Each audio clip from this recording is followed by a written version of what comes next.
It was my final week at an Italian restaurant, a unique place combining pizzeria and Italian dining. My roles shifted from shift to shift, sometimes handling the front register in the pizzeria, other times working as a busboy in the restaurant, and occasionally making deliveries.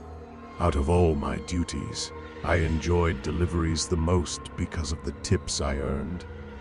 It's rather ironic that I left this job with a harrowing experience from a delivery. This incident occurred during a late-night delivery, a time when things can get a bit shady. We received an order for 3 specialty pizzas, a hefty order amounting to around $60 worth of pizza. The delivery destination was on the less savory side of town, which was already a minor red flag. Thankfully, I drove an old beat-up Civic that didn't attract undue attention, or so I believed.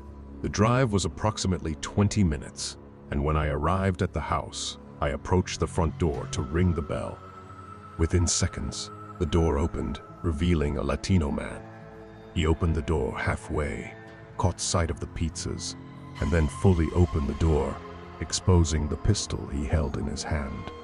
I'm not well versed in firearms, but if I had to guess, it looked like a Colt .45.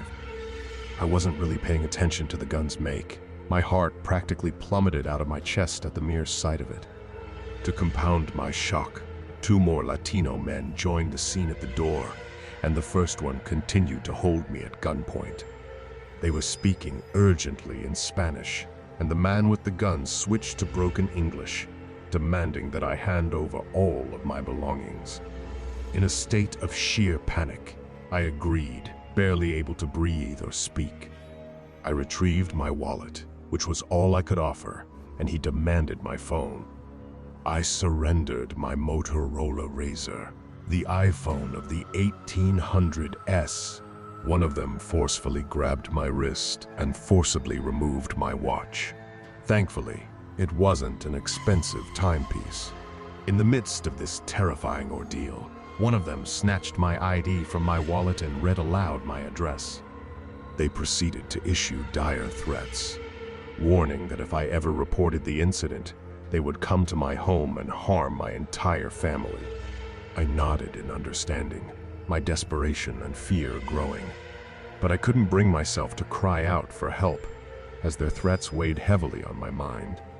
Afterward, they pushed me out of the house, causing me to land on my hands and knees, my palms and knees bloody.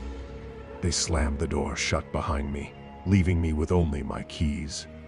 I didn't return to the pizzeria. I was far too shaken and disturbed. Upon arriving home, I was visibly quiet and shaky, and my parents quickly sensed that something was amiss. They noticed my torn shorts and bloodied knees, prompting them to inquire about what had happened. I had no choice but to reveal the truth. I had been robbed at gunpoint during a delivery, and the perpetrators had our address and threatened harm if I reported them. My father, who had connections within the police department, immediately contacted a close friend who performed a background check on the individual residing in that house. His name was Jacob. Shockingly, Jacob had 4 prior felony convictions.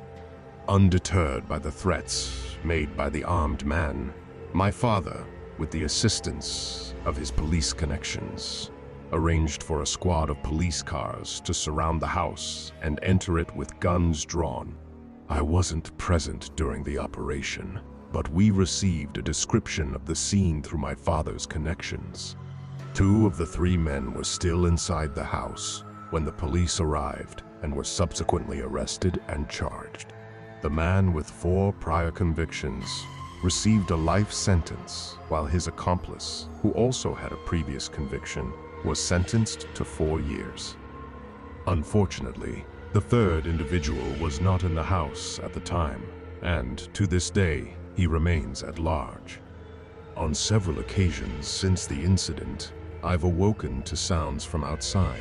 When the windows are open, sounds like footsteps on the sidewalk leading to the backyard, or the gate swinging open and closed.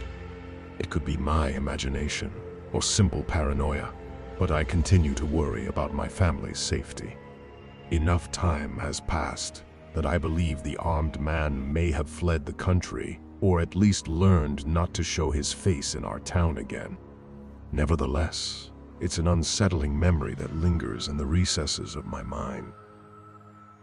Thank you for joining us for this journey. Don't forget to like, subscribe, and share this video. Goodbye.